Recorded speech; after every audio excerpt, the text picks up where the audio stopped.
everyone. This is Dr. Kao from AI Web3. Today, I'm so glad to get Seraya from Web3 Foundation. So we're going to have some short conversation. Okay. Yeah. Very so close. Could you please introduce yourself a little bit and any projects you are working on now? Yeah, for sure. So my name is Seraya. I'm with the ecosystem development team at the Web3 Foundation. And what that means is we run a bunch of funding initiatives. So mainly the Decentralized Futures program, the open source grants program that has been around for more than 5 years. And also we do a lot of the operations behind the Gem prize. Why you come to Polkadot Decoded?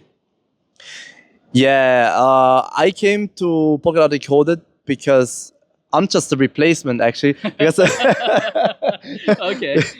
because Fabi, the CEO of the Web3 Foundation, unfortunately, he had some other very urgent things he had to do. So I was nearby. So they decided to send me. But I mean, good for me because it's really fun here. Yeah. Okay, that's Yeah. nice. And so I gave a talk also in the morning about the future of funding on Polkadot. So if you haven't seen that, you can watch it on YouTube. Oh, of course. Yeah. We would like to. So if you can have a cup of coffee with some big guy in Web3, who would be the guy? I guess it's not Fabian, right? He didn't come. Would be Fabi. Otherwise, I'm in trouble. No, I'm kidding. No, Fabi is a really good guy. No, I think because I already had a cup of coffee with him. Second on my list, probably the most interesting person right now would be Donald Trump. Yeah, that would be interesting, right? He's very eager. At least that's what he's saying. But if he can deliver on what he's promising, then I think he would be an interesting person to have a cup of coffee with. Yeah. What's your favorite blockchain application? Yeah, I do like DeFi. DeFi is interesting. The question is about mass adoption.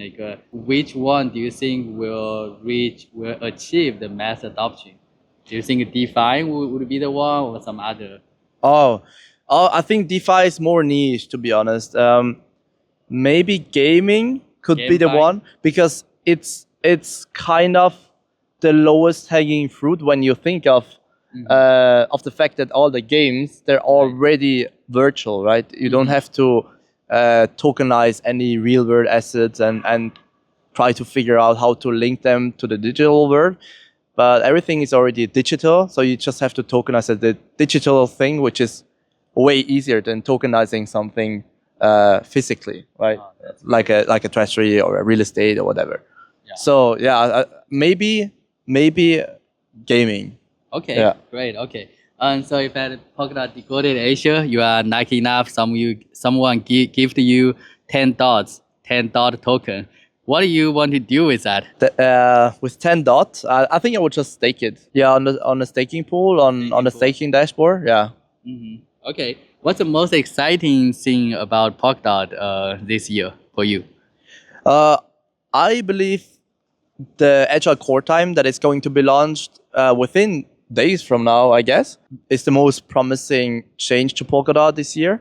Mostly because it's going to lower the barriers of entry significantly, so it's going to be much easier for smaller builders also to build on Polkadot. Yeah. What is the role of Web3 Foundation in Polkadot Eco?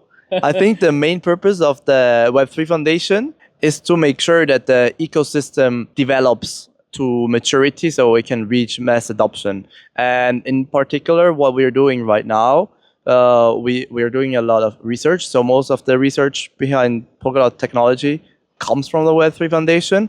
And we do different funding initiatives to incentivize actors, bring more value to the ecosystem. And of course, we also have the treasury that has a lot of funds, right? That has this role as well. But we are trying to support the ecosystem where the treasury is limited to do that, right? So this can be due to confidentiality or other reasons between the contract partners. And also technical education. is another main role that the Web3 Foundation provides. Great. So how does Web3 Foundation prioritize which project to support? Yeah, so of course, the track record of the team is one important aspect. Another important aspect is whether what they want to build makes overall sense, but also whether right now there is a need for it, and if it's justifiable to fund them. And last but not least, also if the cost of executing the project is reasonable, of course. Yeah, we have to be economical all the time. Right. Yeah. So for the related to the mass adoption, like what do you think is the current challenge, and did you have a plan for mass adoption in Polkadot? We will need some actors to build the next layer, because right now what we have is kind of the infrastructure layer, right? That allows you to build your own layer one, but those layer ones, they haven't really reached mass adoption yet, right? So we need more builders to build the next layer of the network that can reach mass adoption. But we have also a couple of really interesting innovations. For example, I think that the fact that the asset hub, the Polkadot asset hub, right, that supports sufficient assets, meaning with your USDT or USDC stablecoin, you can use the same token to pay the transaction fee, and you don't need the underlying asset. That's very attractive for mass adoption, and also the fact that it's completely decentralized and trustless adds to the value a lot. So I think that's very unique. Yeah, exactly. I know we have a Snow Bridge, HyperBridge, right? Do we actually have a plan to work with the project even outside of Polkadot? Because mass adoption, right? There are some other projects who had a lot of users, and and with the trustless bridge we have built, I think it's probably very useful or important if we can get them to Polkadot and build in Polkadot. Do you have any plan? Right. Yeah, you mentioned an important point, right? These trustless bridges, like Beefy and Snowbridge, but also maybe the upcoming HyperBridge. They allow interoperability outside of our ecosystem. And HyperBridge, I believe, goes even one step further than Ethereum, and they're gonna bridge to a lot of more different ecosystems. So I think that's a good thing, because Polkadot was built with interoperability in mind, and we currently do have interoperability. So Polkadot 1.0 has been delivered, but it's kind of only within the ecosystem, right? Within the Polkadot network. So the next step will be to bring it to other chains and ecosystems as well.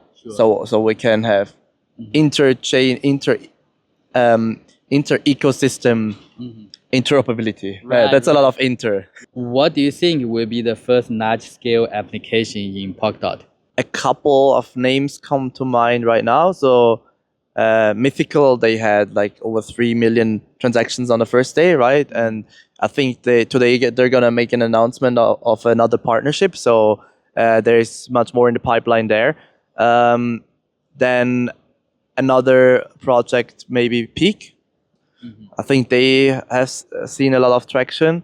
Yeah, those are two of the most recent ones. So yeah, maybe one of those two, but I'm sure a lot more are yet to come, because we're only just getting started with some initiatives like the ecosystem funds.